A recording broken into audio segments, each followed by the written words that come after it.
What's up guys, it's Tommy here and welcome to a brand new Liverpool transfer news video. And the Liverpool Echo newspaper has linked Renato Sanches to Liverpool. He suffered a bad injury in August, but he's back playing for Lille and he's playing well. He got a goal for Portugal in their World Cup qualifier against Serbia, even though they lost after going 1-0 up after 2 minutes, and he also got an assist in the French league. But he's mainly a defensive midfielder, and he gave an interview saying that he is ready, he feels ready to move to a really big club. So I'm really excited about this because I think Renato Sanches could be the perfect Wijnaldum replacement, and with Liverpool having so many injuries in midfield, I think we actually should try and inquire about Renato Sanches at Lille and just see how much money he would cost. And if Liverpool have the money available in January, we could go for Renato Sanches. So if you enjoy these transfer news updates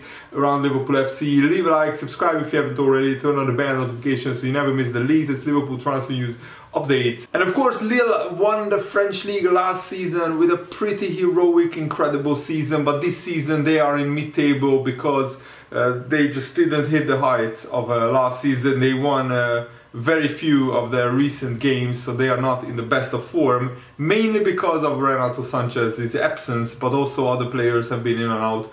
And Renato Sanches right now is 24 years old, and he said that he has gained enough experience to be able to perform at that huge kind of club in the future. He said, when I arrived at Bayern Munich, I was not ready to play in such a huge club. I was very young, and when I got ready, the opportunity to play with this team, this kind of team, never came. Today I feel ready, I understand football better, I have more experience, I know what to do to play in this kind of club, and that changes everything. And the Lille president, Olivier Latang, has been honest about Lille's stance or position regarding a potential move for Renato Sanches. He actually admitted that Renato Sanches would have left Lille if he didn't suffer that knee injury in August during the transfer window, and that's why Liverpool didn't sign him. He said, I have already discussed with Renato Sanches, if another offer from a big club arrives, Renato will be able to leave. He is going to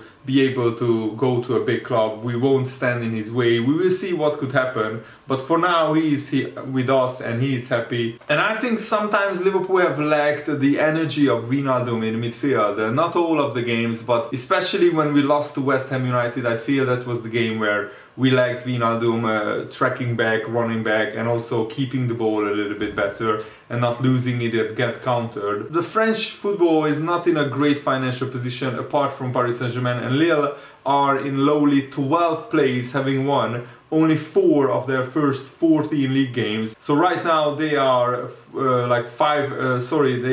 8 points behind Rennes, who still is in a Champions League qualification spot in 3rd. And so Lille probably won't win the French league title. They have won none of their last 5 games in the league, only collecting 3 draws and 2 losses. So Lille would need to sell some of their key players, some of their star players, if they want to remain financially viable and healthy. And that's where I think Liverpool can come in and get Renato Sanches. And I think he would be available for around 30, maybe even 40 million pounds. And I think, as I said, because he's 24, it would be the perfect signing, the kind of profile of the player that Liverpool love to sign, young up-and-coming talents who are ready to become superstars. And I think with Henderson, with Milner being over 30 years old, Naby Keita and Oxlade-Chamberlain are both injury-prone, Thiago is also 30 years old. Liverpool need to sign sooner or later a young midfielder who can come in and play for Liverpool for the next 7 or 8 years, and Renato Sanches could be that guy, could be that player. So let me know, do you want Liverpool to sign him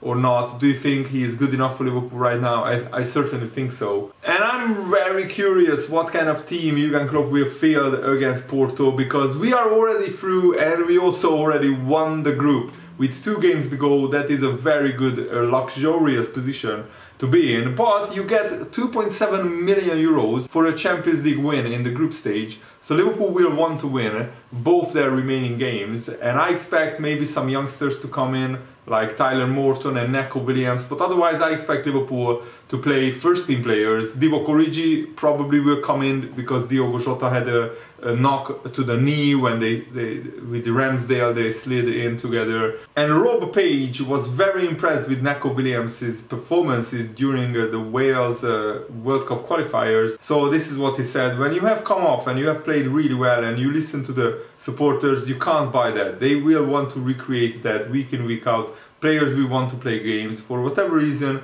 Domestically, some players don't play. That is fine. Every manager has his own opinions. I can't influence that. All I can influence is encouraging the players to want to go and play domestic football, whether it is at their parent club or elsewhere. This is what we are encouraging them to do. Neco Williams was outstanding. And it's just a shame he's not playing in the Premier League. He's at the top club with top players and he can't get in the team. But when he plays like that, we've got to get him playing. I thought he was outstanding. Yes, that's the problem for Neco Williams is that he has the best right back in the world ahead of him in Trent Alexander-Arnold, who has 9 assists in the past 6 games for club and country. And Neco Williams is a good player, but he's not world class as Trent Alexander-Arnold. But now, well, with Liverpool having this hectic fixture congested period with the Christmas period, it's always crazy, and he will get playing time. What he needs to do is show the same or similar kind of performances for Liverpool as he has shown for Wales, and he needs to play his heart out. But he already showed that in the League Cup, for example. He got a couple of assists, and I think he will do well if he plays against Porto. And Neco Williams has stated the obvious, that him training with Salah and Mane and facing them in battles on the training ground has made him a better player. He said, when I signed my contract, the main thing was I needed to improve as a player. And when I'm coming up against Mo Salah and Sadio Mane every day in training, it's going to make me a better player. I feel like I've matured in my game, especially when you've got Salah and Mane running at you every day. It is hard, but it's going to make me a better player, and I feel like it has definitely helped me. Normally, a day before a game, we will do like an 11 against 11 game with the starting team and the team who is on the bench, or the rest of the players. Obviously Salah and Mane are starting most games, and to play against them near enough every day, it does feel great because it's going to help me as a player. I'm learning off them and it gives me a little battle with them, so I'm enjoying it. And I mean, that's the best that you can do. Play against the best players in the Premier League, some of the best in the Premier League, will surely help you to become a better defender, because there are not many players who are better than Salah and Mane who will go up against Neco Williams. And I'm very happy to see that Dirk Kuyt, a former Liverpool folk hero and Liverpool striker, right winger, has now a regular column on Liverpool's official website, and he said some very interesting things about Salah, Trent, Steven Gerrard, the manager, and also he answered some questions. He said it's a glorious sight to watch this Liverpool team at their very best, with one of the best players in the world, Salah, at the peak of his powers. Salah's stats this season, 16 goals in as many games, are unbelievable, and they were already very high in the last few seasons. He is still progressing, and that's a big credit to Mo Salah and the manager, his staff and the players.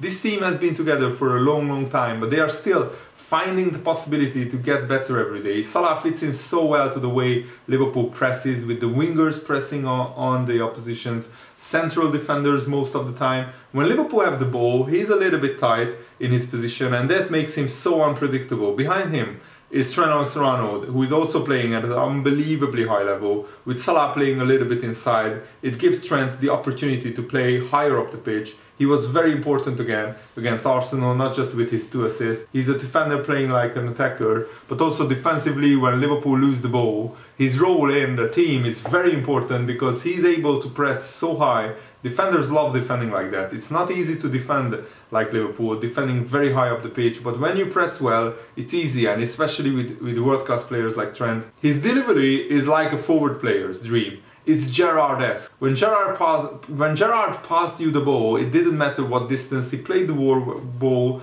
wherever he wanted, and the same with Trent. It's great to have a player like him in your team. If you are a striker, you know you only have to put your head against the ball and it's a goal. That's what you want. Hopefully he has time to play a game for Liverpool Legends so he can give me a few of those crosses. I love that. And he also spoke about Steven Gerrard. Congratulations to Gerrard, who began his reign at Aston Villa with a win against Brighton. I followed him at Rangers. I followed him a little bit when he was a youth trainer at Liverpool. He has everything in his guts to be a top manager. Stevie was not a guy who talked a lot as captain in the dressing room, but when he did talk, everybody was listening to him. It meant he made sense when he was talking. His managerial career is building up very impressively. It wasn't easy to win the league in Scotland with Rangers, especially with everything that happened with the club. Now he's ready to make the next step, and it's also a brave move because the expectations at a historic club like Aston Villa are very high. It's not easy, but that's what he wants. He wants to show people that he can make a difference in football. And Dirk Kuyt also revealed his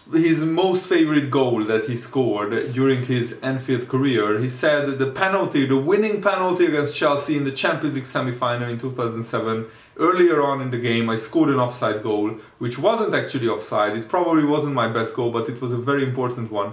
I will take that memory with me for the rest of my life. And Dirk Kuyt also got an interesting question. Did it ever get frustrating to play on the right wing as a striker? He said, I grew up as a striker. When I started my career at Utrecht, the manager put me on the right side as well. Then I came back as a striker again and always believed that it was the position I wanted to play. In my second season at Liverpool, Fernando Torres came and Gerrard played as a number 10, so Rafa Benitez started to put me on the right wing. The most important thing was to win as many trophies as possible in my career. Scoring was important for me, but to make a team shape, to make a team work, that's the best feeling you can get from football.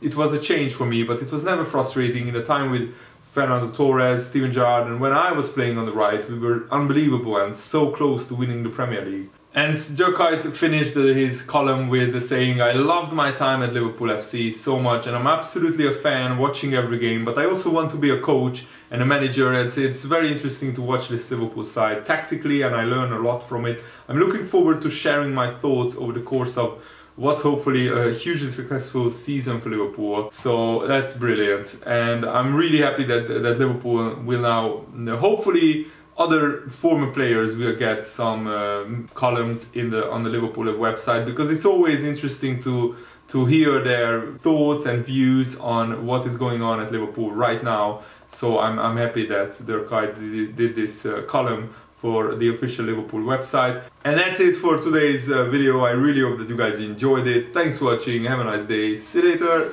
Goodbye.